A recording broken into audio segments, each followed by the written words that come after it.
Hey everybody, you know what time it is. It's time for max effort bench press day. But a quick reminder for those of you who watch these videos, please remember to click like down below. It would be greatly appreciated. It's going to be a long video. We got a lot to talk about. Some of my dumbbell components have arrived, not all of it. I decided to go with a medium grip today. I've been doing only close grip. I did not go super hard on this training max. I stopped at about 90%. Because again, it's just like my pecs were like, what are you doing to us? And again, medium grip. And I went ahead and did a bunch of wide stuff on the rep work. So I just stopped at 275 plus the band tension. You guys can tell it's not particularly challenging. Trying to do long pauses. I just wanted to get a good single start, getting into the rotation of it.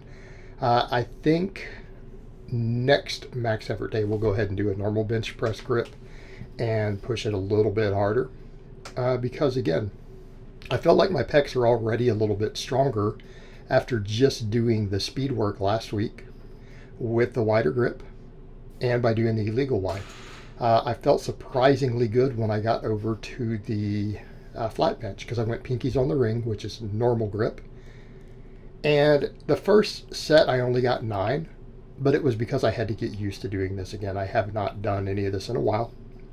And then I got 2 sets of 10 with it. So I did 225 for 9, then 10, 10, all paused, trying to do everything paused. Because all my pressing is going to be paused, and it's almost all going to be flat work. And I can get full chest development doing that. Why? Because we're going to use different grips. I'm going to be using dumbbells. I'm going to even use some of the other bars to do it, right? But the point here is I don't care about my other pressing angles. They don't matter. Besides, overhead press goes up if incline goes up. Plus I'm doing delt work. Sorry, not incline, but a close grip. And I'm going to keep pushing the close grip. I'm going to treat both the wider grip bench and the close grip bench as primary movements. I'm going to train accessories for them. I'm going to train both every week because the close grip bench will carry over to lockout. But right now, most of my supplemental work is going to need to be to get power off the chest, because that's where I'm weakest. I'm going to have to get fat in those teddies. It's going to have to happen. But you know what? I have a lot of tools to make this work. My shoulder health is really good now. None of this is hurting my shoulders in any way. I'm not getting any crackling, any popping from anything that I'm doing. And so everything I'm doing, I think is going to be fine on the shoulders. I'm just going to need to pay close attention, continue to do all my dead hangs. And I feel like my shoulder mobility itself is already improving just from these things that I'm doing, because I'm pushing and pulling at kind of weird angles, stretching everything. I think that's what's going to do it. Because again, you guys know how we build mobility. This is how we build it. Full range of motion exercises. Because I'm going to be stretching deeper on the chest, because of the dumbbells and the other bars, will be good. And people forget, I actually have a lot of bars. I have almost every specialty bar you can imagine. Even the McDonald bar, I'm scared to bench with it. But you know what? I will work it into the rotation. I'm going to be doing illegal wide for this rotation. But then I have the Buffalo bar. I have the McDonald bar. And hopefully by the end of tomorrow, I have more dumbbell stuff. And I'm really waiting on my shoulder handles too, but what I'm waiting on is all my 10s. I have 20 10-pound rogue plates inbound that I should have, hopefully, before the next workout. Should have them. So I did use them for smaller movements today, the bigger handles, but I do know that I can tell that I need the shorter handles for the smaller movements. And had I had all those 10s, I would have done some dumbbell pressing today too. But I didn't have it, so I did illegal wide in place of it. And that's going to be, I think, what I'm going to do once I get these days here. We're going to do normal bench, although I might have to rotate it a little bit, all paused. I'll do close grip, and then I'll do dumbbells. Speed day, we'll run all 3 grips on the speed work, right, which we need to be doing. And then I'll do dumbbells, and then I will do some sort of deeper stretch movement where we have to be careful with the weight, whether it's illegal wide, McDonald bar, Buffalo bar, any of that, with lighter weight to finish the chest off, right, to finish it off and to get that deep stretch position once it's fatigued. All right, chins. These went pretty good today, and I'm realizing I'm kind of at my limit on chins at the moment. It's going to be some progress from here. And because I'm trying to do them from my full range of motion at the bottom, I'm coming to a stop. I'm just basically dropped to what stretch I can get to and come to a stop, and I'm trying to do no touch and go reps. I want everything from what is a stretch position for me And I got 10, 10, and then I really only got 9. The last set, I went to do the 10th rep, and I just stuck at the bottom from the hang. So my biceps are limiting me. My lats are actually strong enough to pull more.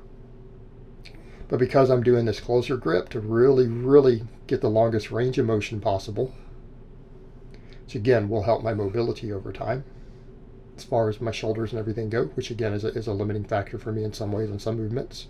I feel like this will help over time. I'm stretching to the deepest position I can get to and then having to pull from that dead stop. Well, that's what mobility is strength on the ends of your range of motion.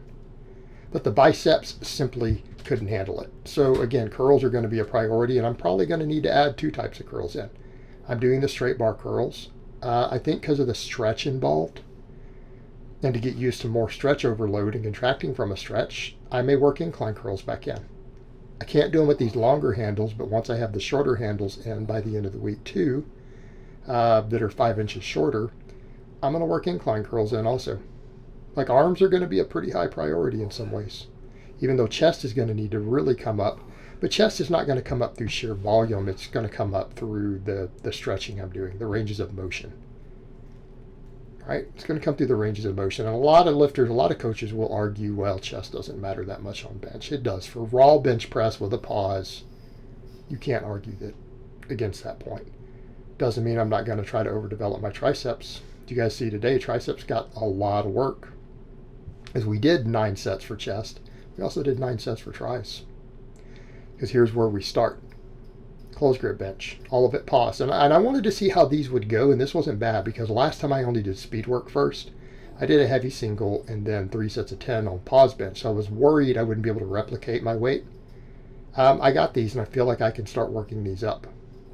So I feel like today, both of these movements, I'll go ahead and microload them. I'll use fractional plates, and I'll go ahead and add 2.5 pounds. Next max effort day, and I'm just going to slowly bring these up. And I feel like even though I'm cutting, and my cutting is slowed way down at this point, I'm slow cutting now. I'm not going to drop as quick. We're just going to keep slowly trimming the body fat down, that I can make some gains in these areas.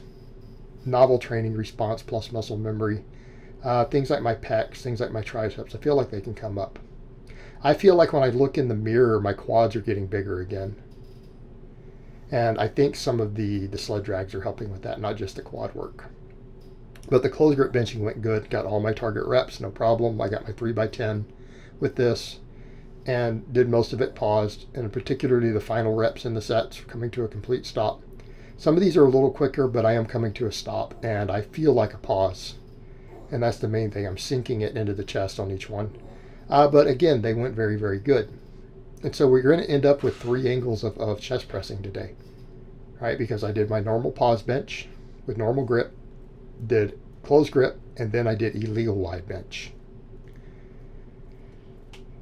So again, we're getting multiple angles here, and that affects the ratios of where it hits the chest, right?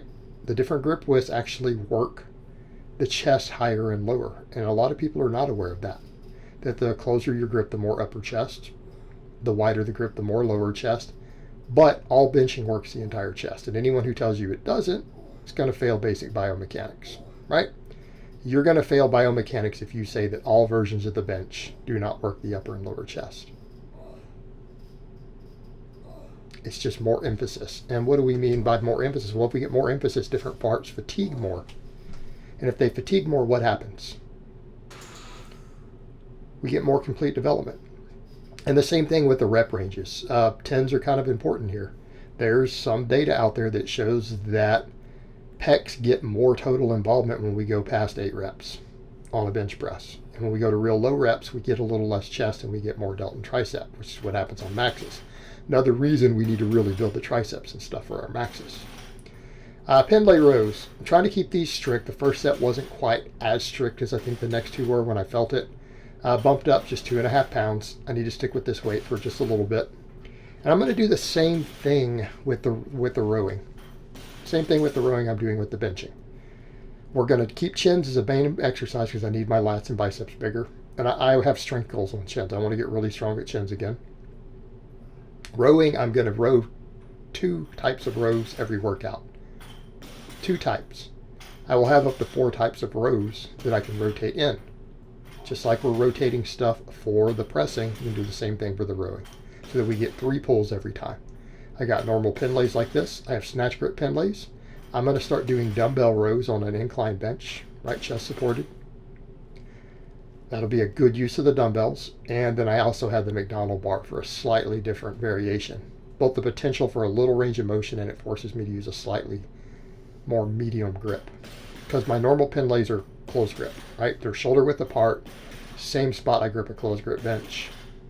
And then the snatch grip, I go all the way. I put basically my index fingers, I try to put that on the snatch rings, not the bench rings. Because I have snatch rings on this bar, right? My little weightlifting bar, so it has both sets. And it's a little harder to grip than the more aggressive neural, but that's okay. I need all the grip training. Then after that, we did a legal wide bench. I went up 2.5 pounds over what I did with it last time. And for those who don't know why it's called illegal wide, the limits of your hands are the bench rings in a powerlifting meet. In other words, you can put your finger has to cover them. You either have to be completely inside them, or you have to have a finger covering those rings. In this case, I have it to where I can barely see them, right? I can see those rings. I'm gripping just outside of the ring. As you guys can tell, I'm almost all the way out to the J-hooks. I got to be careful that, of that, so that I don't pinch my hand re-racking. But I'm giving myself about 1 inch on each side to work with. And again, we do this very, very light. Very light. What I recommend on illegal wide repping, do not exceed 50% of your max, 2 sets of 10. I prescribe this for my lifters, and that's something I've been telling you guys. A lot of what I'm doing here is the same stuff that I prescribe for my lifters who have weakness off the chest. I'm going to take it to another level. I'm going to go all in. And this is the only way I'm going to get my bench up. I've had to look at it and say, well, I can just close right. No. I just need to keep working on my shoulder health, keep my shoulders healthy, and not worry about stupid stuff like the incline and overhead press. Just ignore them and work the angles of the flat bench with the accessories that are going to give me the most power out of the bottom. I need to just build my chest, and that's why I'm doing stuff like the illegal wide. That's why I've got dumbbells. Those dumbbells are going to make a big difference. Those are going to be a game changer for me, especially if I do dumbbells every session. And you know what? We have the lowest overuse risk with that. I always talk about overuse, right?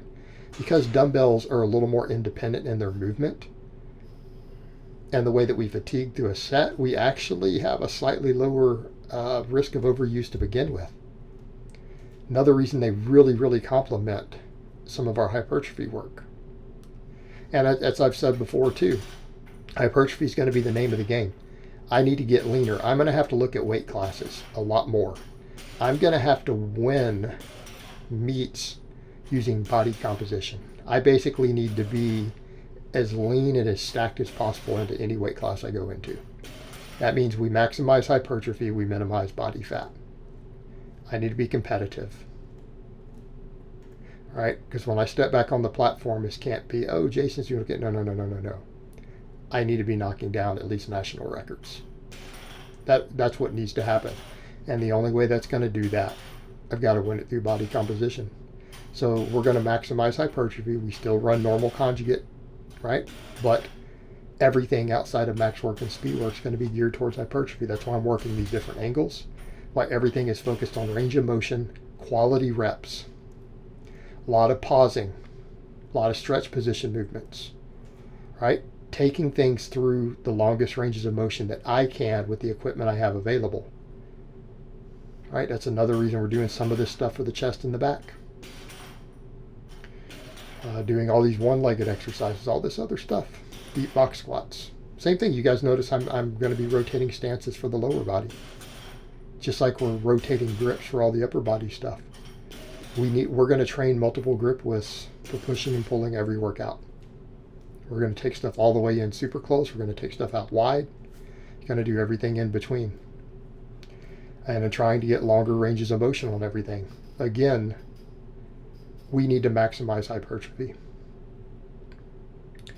And, people say, well, that sounds like bodybuilding. Well, you can call it that, but it's not. Right? And that's a point of contention I always have with people. Just because you lift heavy doesn't make you a power lifter. And just because you are working on body composition, maximizing it doesn't make you a bodybuilder. Those are forms of competition. These tricep extensions, I'm working on getting a deeper stretch, of getting down as low as I can, but what people have to remember, I do get some shoulder discomfort I need to be very, very careful of. And I've been working on finding the grips that let me get that bar behind my head without aggravating my shoulder at all. And interestingly enough, the shoulder that gets slightly aggravated on that is the one that I didn't hurt. So again, I've just got to slowly work on that, find the positions where I can get the bar behind my head, and I want to work on this. I want to work on getting deeper on it. And I feel like as I go through the sets, I'm getting a little better. Ideally, I want to get it to where I can go all the way, at least the bar down to the bench. And that's going to take a little work. But even this, we're getting a much deeper stretch than I usually get on a lot of tricep work. Getting a little more long head involvement. Why? Because it's not going to be just about, hey, can I build a lateral or medial head? I need just the whole tricep to grow. Again, let's just maximize body composition. Get my triceps thicker. Let me get my triceps thicker all the way across. They need to come up. Because again, how am I going to bring up the bench? Pecs and triceps. And even the triceps are going to matter because they'll become a limit again eventually. Triceps limit my close grip. Pecs limit my wider grip, right? But the close grip increases the wide grip too. So if I do more tricep work, my close grip will go up. So we're looking at that case of using a Louis Simmons line of, well, the close grip bench will increase the normal bench, so how do I increase the close grip bench? Well, besides training it, we train the weak links. Triceps can handle a lot of volume, so we're going to throw a lot at them. All right, I'm going to do 2 different supplemental exercises for triceps, I think, every workout now. Delts are going to be the one thing I don't throw a lot at because my delts get so much pushing and pulling. I think 3 sets of laterals is all I need on top of that, just to make sure the side delt gets finished. And there's a radiant effect from the front and rear delts to that, from all these other movements I'm doing. And I've had clients who don't do any side delt work who still have round cap delts. Like Doug is an example. None of you guys thought Doug didn't have big delts. We didn't do any laterals. We didn't do any overhead pressing. He didn't do high pulls. All right, curls. The first set of these was tough. I ended up changing my form a little bit as I went. Realized if I don't even try to pull the elbows back and I just curl all the way up, it went better. And yeah, I know this is a little heavy. I'm trying to do 10s, but I'm trying to mess with the 95 because that's what I started doing when I went to these, and I haven't got 10 yet. I keep getting 8, or at least the last session. You know what? I'm going to build off that. That's fine. It's a little more tension. If I can't get it to 10, I'll take 10 pounds off and work on getting to 10. All right, we'll make it happen. But my ego doesn't want me to drop under 95 pounds. I might need to anyways. And that's okay. But see, yeah, these first 2 sets, I wasn't as happy with it. I feel like they're pulling the elbows back like I do on some of those other curls that I was doing. I don't think it's as helpful here. It felt better on the last set coming up when I just curled all the way up. And didn't try to do that. Just tried to curl and get it up to my face. And I actually felt stronger on it. So that's what I need to do moving forward. And I need to try to remember to do that, which you guys will see coming up on this next set. So yeah, this is a long workout. There's a lot of smaller upper body work. Because again, I need to bring up all these different muscles, right? I need my delts, triceps, biceps. I need all these things to grow. And I need them for strength purposes. Now, the upside, I think if I grow all those muscles and I keep trimming down, yes, there will be a change in my appearance. And there's already is. I see a big difference in the mirror because you guys don't see me uncovered right now. I do. I see myself every day. The difference is getting pretty significant. It's pretty significant. I think right now I think the leanest I've been in years. Not the leanest I think I've been since I've been on YouTube, because I know I got a little leaner at one time. I've been under 200 pounds a couple times. People forget that. But I think in several years, I'm definitely at the lowest body fat. All right, these were a little difficult to get into place. I'm going to need the shorter handles, but I made it work. Just had to get really far on the bench. Right, I had to get really far so that I wasn't hitting them. The first set, I just went with like 22 and a half. And then I realized I needed to go up because I wanted to do laterals. And I feel like because I've been hitting 12s with those 25-pound dumbbells, that for the laterals, I just ended up supersetting because I said, wait a minute, I can do my sets of 10 with that, because it should be about right for 10s, because I usually get 11 or 12 with 25s. So 27s and a half will get me there, because I did like 16 with this. And, you know, realistically, I probably need to go up to 30 pounds. I need to go up to 30. So I went ahead and added some of the little metal clamps instead of the plastic ones. And I may have to get new clamps. I'm worried the dumbbell presses, I may not have appropriate clamps, because some people say, well, those metal ones should work. Yeah, if they hold it on, but are they going to be stabbing me in the thigh when I'm trying to get the dumbbells into position? And that could end up being a problem. So just something I need to be aware of. But these were good. I did sets of 10 with the 27 and a half. These are now heavier dumbbells than I've had access to. And these were good for sets of 10, right? And the last set I went to see if I could get an 11th, and it just stopped at 10. So we're good. These are pretty well limit sets. No more than 1 rep in reserve on the first couple sets, because I could only get 10 on the final set. So I went ahead and did these extensions with this same weight, and these were 12. I got 12 and 12 on both of those. And on the final one, you guys can see I just leave the camera on and just superset it. But this really finished my triceps off. So now we have 2 pretty good range of motion tricep exercises where I'm taking the tricep through a longer range of motion. We're getting complete extension of the elbow. We are getting some extension of the shoulder joint, right? We're getting some, so we are getting that long head. It's not a super deep, but it is enough to put that stretch on the long head, because it is coming down at the bottom on each one. So we're getting, again, a very, very long range of motion movements for the triceps. And I'm getting 2 different angles, because I'm doing one with the one grip, and then the dumbbells is a completely different grip. It's a neutral grip. Again, we have closed grip benching to hit the triceps, and then I'm doing 2 smaller exercises. For me, that's pretty extreme. I don't normally recommend anyone do 2 smaller exercises.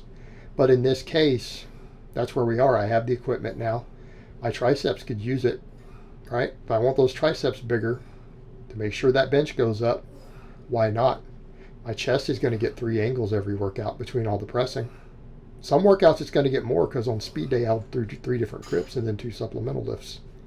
So if my pecs are getting at least 3 different angles, and we know the other benching doesn't build the triceps as much as a closed grip and all these movements do, we need to do them. The upside, some of these movements, because of the way we're adding shoulder extension, are easy on the elbows. Now, I've built up my elbow tendons, and I can do a lot of extensions now, because I did tons and tons of band press down. My tendons are now hypertrophied. My elbow tendons are in a good spot. I'm going to capitalize on that, and I'm going to use extensions for stretch position movements, full range of motion, to blow those triceps up, to get that closed grip up, which will ensure that I'm strong on bench lockouts. And I'm just going to build the holy hell out of my pecs to get that flat bench up out of the bottom. But I'm very happy with today's workout. I know I stopped really light on the benching. We'll start working that up more. So I hope it's been informative, and I will talk to you guys next time.